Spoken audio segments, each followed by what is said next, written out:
पूर्वस्मृती healing म्हणजे नक्की काय? आपण असं मानतो हिंदू धर्मामध्ये की हा देह हा या जन्मापुरता आहे करेक्ट. आणि आपल्या आत्म्याचा प्रवास हा बराच चालू आहे. करेक्ट. सो प्रत्येक जन्मात माझ्या काहीतरी इच्छा आहेत, माझ्या हातून काहीतरी कर्म झालेली आहे. ती फळं कर्मसिद्धांतानुसार मला भोगणं प्राप्त आहे. बरोबर.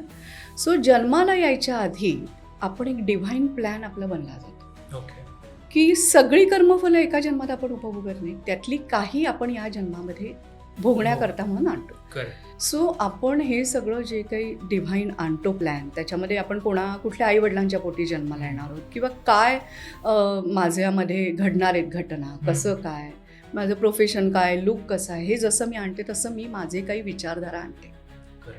सो पूर्वकर्मानुसार तुम्ही आणलेली विचारधारा आणि त्याचबरोबर आजपर्यंतच्या भूतकाळात जे काही तुम्ही अनुभव घेतले, चांगले वाईट, त्या सगळ्यातनं ज्या काही तुमच्या भावनिक रिॲक्शन निर्माण झाल्या त्या कायम जतन होतात आणि जतन होतात म्हणून आपण त्यांना स्मृती म्हणतो. मग आता आपल्याला ही पूर्वस्मृती हिलिंग पद्धती काय देते, तर ज्या निगेटिव्ह गोष्टी माझ्या आयुष्यात घडल्या, अचानक घडल्या आहेत किंवा अपयश आलंय किंवा एखादा माझ्या जवळचं माणसाचं निधन झालंय किंवा मी बिझनेस करतोय किंवा माझ्या करिअरमध्ये मला सक्सेस मिळत नाही म्हणून मला पुन्हा पुन्हा त्याच एका अनुभवाला सामोरं जायला लागते.